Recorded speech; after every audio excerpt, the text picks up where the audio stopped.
Karnataka news beet follow ಮಾಡಿ, subscribe ಮಾಡಿ.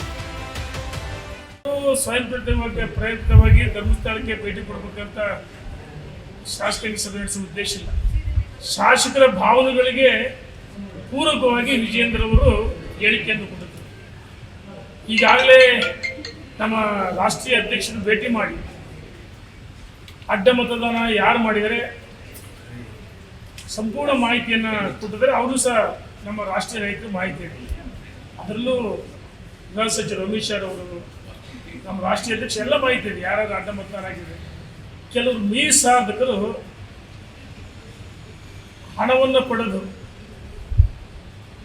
ಅಡ್ಡ ಮತದಾನ ಕ್ಷೇತ್ರದ ಜನರಿಗೆ ಇವರು ಅವರು ಸೇಲ್ ಆಗಿಲ್ಲ, ಕ್ಷೇತ್ರದ ಮತದಾರರನ್ನು ಸೇಲ್ ಮಾಡಿದಂಥ ಮೀಸಾಧಕರು ಅಡ್ಡ ಮತದಾನ ಮಾಡಿದ ಏನು ಆಣೆ ಪ್ರಮಾಣ ಚರ್ಚೆ ಆಗ್ತದೆ. ಈ ಸಂದರ್ಭದಲ್ಲಿ ಸನ್ಮಾನ್ಯ ವಿಜಯೇಂದ್ರ ಧರ್ಮಸ್ಥಳಕ್ಕೆ ಹೋಗಿ ಧರ್ಮಸ್ಥಳ ಸನ್ನಿಧಿಯಲ್ಲಿ ಅಲ್ಲಿಯ ಲೋಕಸಭಾ ಸದಸ್ಯರು ಶಾಸಕರ ಜೊತೆಗೂಡಿ ಹಿಂದೆ ಧರ್ಮಸ್ಥಳ ಚಲೋ ಮಾಡಿದ್ರು, ಕಾರ್ಯಕ್ರಮ ಮಾಡಿದ್ರು.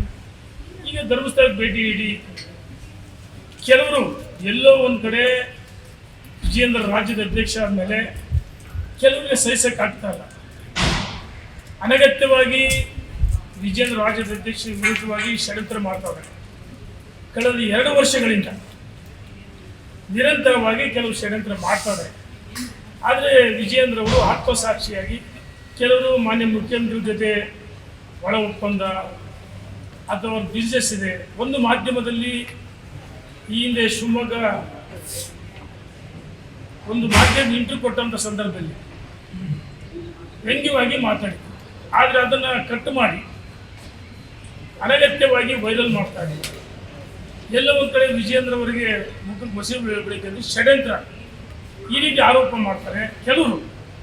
ಅದರಲ್ಲಿ ರಾಷ್ಟ್ರೀಯ ನಾಯಕರಿಗೆ ಗೊತ್ತಿದೆ. ವಿಜಯೇಂದ್ರ ರಾಜ್ಯದ ಅಧ್ಯಕ್ಷರ ಮೇಲೆ ಮೂಢಾಗರಣೆ ಇರ್ಬೋದು, ವಾಲ್ಮೀಕಿ ಹಗರಣ ಇರ್ಬೋದು, ಹೋರಾಟಗಳ ಮುಖಾಂತರ ರಾಜ್ಯದಲ್ಲಿ ಭಾರತೀಯ ಜನತಾ ಪಾರ್ಟಿಯಲ್ಲಿ ಬರ್ತಕ್ಕಂಥ ಕೆಲಸ ಮಾಡಿದರು. ಸನ್ಮಾನ್ಯ ಯಡಿಯೂರಪ್ಪನವರು ದಕ್ಷಿಣ ಭಾರತ ಕರ್ನಾಟಕದ ಅಧಿಕಾರಕ್ಕೆ ತಂದಂಥ ಒಬ್ಬ ಮಹಾನ್ ನಾಯಕ. ಯಡಿಯೂರಪ್ಪನವ್ರ ಮಗ ಅಂತ ವಿಜಯೇಂದ್ರ ಅಂತ ಅವ್ರಿಗೆ ಅಧಿಕಾರ ಕೊಟ್ಟಿಲ್ಲ. ವಿಜಯೇಂದ್ರ ಅವರು ಪಕ್ಷದ ಅನನ್ಯ ಜವಾಬ್ದಾರಿ ನಿರ್ವಹಿಸಿ ಭಾರತೀಯ ಜನತಾ ಪಾರ್ಟಿ ರಾಜ್ಯದ ಅಧ್ಯಕ್ಷ ಮಾಡಿದರೆ ಕೆಲವರು ಸಹಿಸಕ್ಕಾಗ್ತಿಲ್ಲ. ಆದರೆ ವಿಜಯೇಂದ್ರ ಅವರು ಹಳೆಬೇರು ಹೊಸ ಚಿಗುರು ಸೇರಿಸಿ ಮೊರಸೊಬದು ಹಾಗೆ ಎಲ್ಲರೂ ಒಟ್ಟಿಗೆ ವಿಶ್ವಾಸ ತಿಳ್ಕೊಂಡಿರ್ತಾರೆ, ಪಕ್ಷವನ್ನು ಕಟ್ತಾ ಇದ್ದಾರೆ. ಅದಕ್ಕೆಲ್ಲ ಷಡ್ಯಂತ್ರ ಮಾಡ್ತಾರೆ. ಆದರೆ ಯಾವುದನ್ನು ಲೆಕ್ಕಿಸದೆ ವಿಜಯೇಂದ್ರ ಅವರು ಜಗ್ಗಲ್ಲ, ಬಗ್ಗಲ್ಲ, ಕುಗ್ಗಲ್ಲ. ಹಾಗಾಗಿ ಧರ್ಮಸ್ಥಳ ಮಂಜಾಸಭೆ ಸನ್ನಿಧಿಗೆ ಅನಗತ್ಯವಾಗಿ ಸಾಮಾಜಿಕ ಜಾಲತಾಣ ಮಾಧ್ಯಮದಲ್ಲಿ ಇದು ಚರ್ಚೆ ಆಗ್ತದೆ.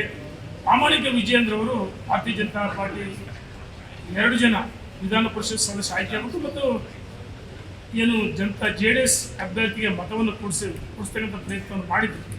ಕೆಲವರು ಅಪಪ್ರಚಾರ ಮಾಡ್ತಾರೆ. ಅದಕ್ಕೋಸ್ಕರ ಧರ್ಮಸ್ಥಳದ ಮಂಜಾಸ್ವಾಮಿ ಸನ್ನಿಧಿ ಆಶೀರ್ವಾದವನ್ನು ಪಡೆದು ಲೋಕ ಕಲ್ಯಾಣಕ್ಕೆ ಒಳ್ಳೆಯದಾಗಲಿ.